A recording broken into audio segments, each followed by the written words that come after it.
Everybody, it's Stefan Gunning here, and today we are going to have a deeper look at the pain versus pleasure approach. Now, it sounds like a simple approach, but believe me, there's a lot of elements and a lot of variation that goes into it that makes it actually very complicated. But in this video, I'm going to try to keep it as short and least complicated as I possibly can.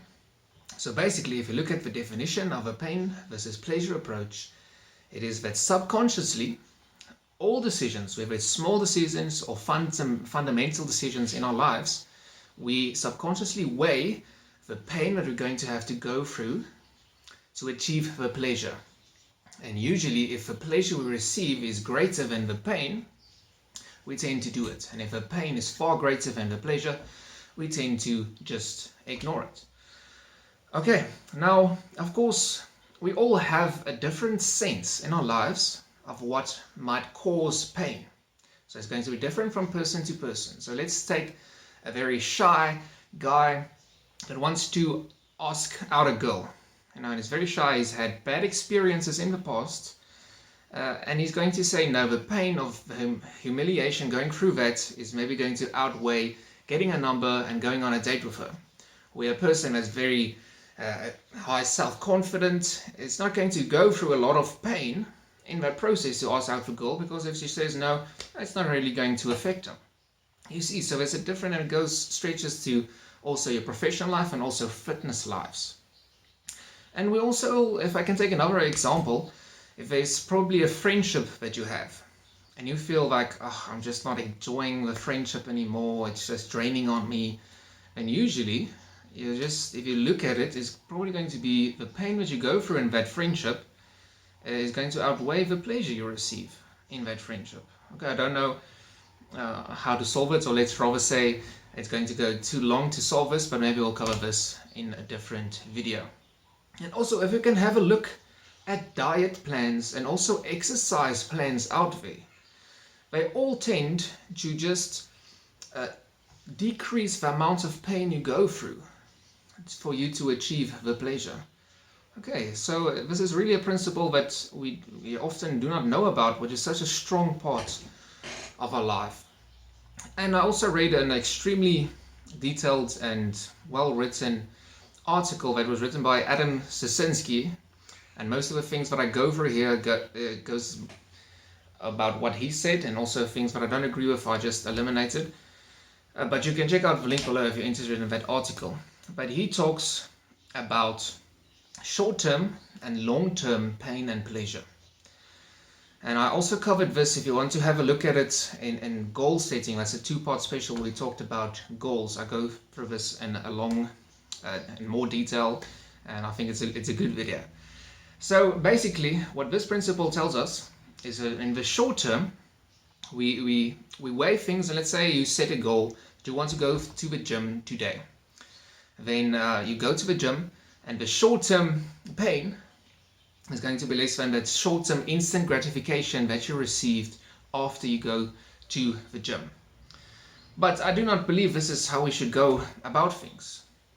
We should start to look at the long-term and set these goals and weighing the pain versus pleasures. This is the long-term. Okay, this is your long-term goals and also your mission statement. Again, check out the other video.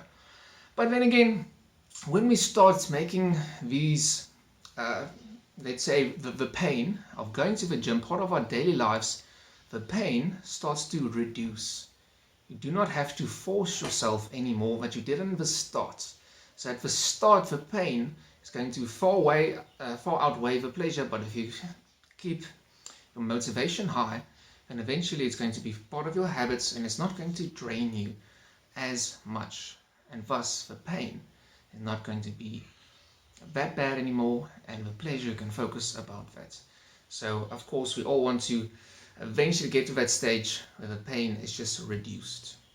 Okay, but now you might ask yourself, okay, now that I know this, how will I go about this? What does it even mean? But if we connect it to motivation and just a logical sense, now that you're aware of a pain versus pleasure principle, you can consciously look from it from an objective standpoint and ask yourself, is the pain that I'm going to go through going to outweigh the pleasure. And if it's not, it's really okay. If you're at a certain stage of your life where, let's say, fitness is not going to be very important to you, then it's not going to be, you're not going to receive the same amount of pleasure when at that stage of life that it might be. And then I can guarantee you, eventually the pain is just going to drag you down. It's going to outweigh the pleasure completely. And you will usually abandon those goals or those objectives. But if you do believe that, no, I need this, the pleasure of it is going to be high, keep your motivation high, come back regularly to the motivational network, and make sure that you go full out, that you focus on that pleasure and try to decrease the pain, which is where we're going to go next. And if you have a look at some of the most motivated people out there, the most driven people, they can be athletes, they can be entrepreneurs, billionaires, it doesn't matter. The amount of pleasure they're going to receive from, let's say, winning a tournament or getting a raise or making more money, the pleasure is maybe going to be consistent or constant. Where I believe this driven people, they tend to find a way to reduce the pain of this.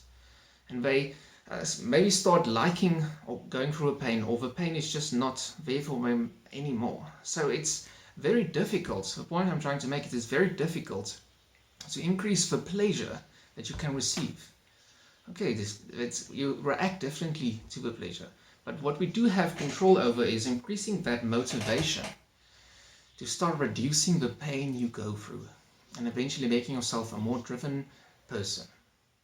Okay, so that in short terms was the pain versus the pleasure approach. And again, I hope you found this video very helpful.